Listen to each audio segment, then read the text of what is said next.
hər şey daha çox asılı olacaq Rusiya və Birləşmiş Ştatlar prezidentlərinin üzbəüz görüşündən.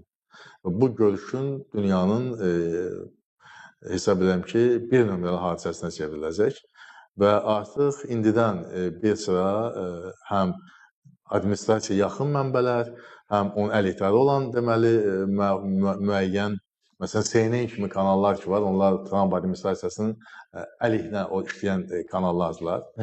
Məsələn, News Fox respublikasına müdafiə edir və belə olan vəziyyətdə hətta belə yanaşmalar var ki, bu görüş təkcə Rusiya-Ukrayna müharibəsi və onun nəticələrlə kifayətlənməyəcək, daha uzağa gedən məsələlər müzakirə ediləcək. Fikir verirsiniz, daha uzağa gedən məsələlər. Bununla nə demək istəyirsiniz? Və hətta belə ifadələr də səsləndirirlər ki, bu görüşdə dünyanın yeni geosiyasi konfiqurasiyasına bağlı məsələlər müzakirə oluna bilər. O konfiqurasiyada Birləşmiş Ştatlar Ermənistanın yanında yer almır kimi yanaşmalar var. Və bu tezisi gücləndirən Elvin müəllim, əsas məsələn belə onunla bağlı ki, bu tezisi. Birinci oxunuşda Ermənistan parlamentinin birinci oxunuşunda Ermənistanın Avropa İttifaqına daxil olması ilə bağlı proses keçib. Birinci oxunuşda baxılıb həmin qanuna. İndi artıq bu günlərdə səhv eləmirəmsə martın 4-də ikinci oxunuşda baxılmalıydı. O saxlanıldı, atıldı mart ayının 25-nə. Və indi belə yanaşmalar var ki, Avropa İttifaqındakı parçalanma, Avropa İttifaqı əvvəl kimi yekçiniz deyil, Trump ilə Avropa İttifaqı arasındakı bu toqquşmalar, Trump'ın Avropa İttifaqına qarşı ögey münasibəti. Hətta Trump deyib ki, Trump onun komandası səsləndirir ki, əgər NATO'nun büdcəsinin 65-70%-ni biz ödəyiriksə, onda bu təşkilat bizim nəyimizə lazımdır? 32 dövlət NATO'da təmsil olunur. Onlardan biri də, yaradanlardan biri də, əsas yaradan Birləşmiş Ştatlardır.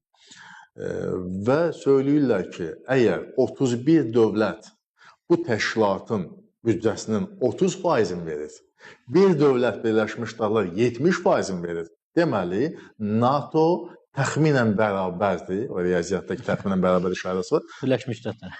Birləşmiş Ştatlar və yaxud da ki, Birləşmiş Ştatlar təxminən bərabər NATO.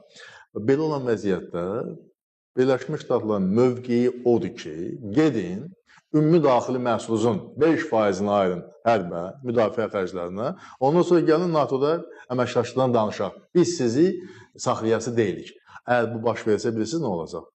Almaniyanın hökumətinin əsas təmsilçilərindən biri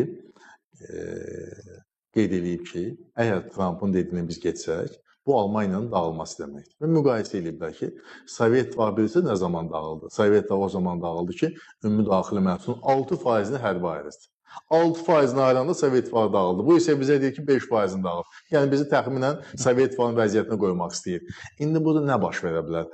Trump bu məsələlərdə israrlı olsa, onda Avropa İttifaqının 27 dövlət ki var, bunlar 5%-ə qaldırma məcburiyyətində qalanda, onda sosial xərcləri kəskin şəkildə azaltmalıdırlar. Yəni, hardansa kəsib, hərbə ayırmaq. Hardan deyənə əsas sosial məsələlərdən kəsməlidirlər.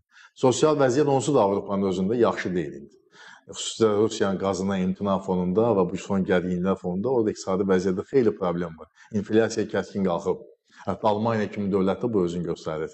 Və belə olan halda Trump'ın Avropa liderlərinin əksəriyyətinə münasibəti mənfidir. Kimin buna şübhəsi varsa, baxsın Trump'ın inaugurasiya mərasiminə yanvar ayının 20-sində. Həmin mərasimdə Avropa liderlərinin heç kim yox idi. Orada İtaliyanın baş naziri bəli var idi.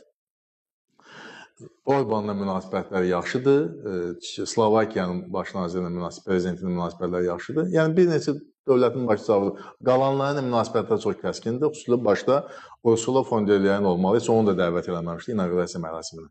Deməli, sosial xərclər Avropa İttifaqı ölkələrində kəskin qalxanda, ABŞ-ın mövqeyi ucbatından, hərbi xərcin artması ucbatından. Belə olan vəziyyətdə sosial vəziyyətin kəskinləşməsi və gərginləşməsi proqnozlaşdırılandır, düzdür? Belə olan vəziyyətdə onsuz da son 3 il ərzində iqtisadi vəziyyəti, sosial vəziyyəti xeyli pisləşən Avropa ölkələrinin əhalisi nə edəcək? Ayağa qalxacaq. Kimə qarşı?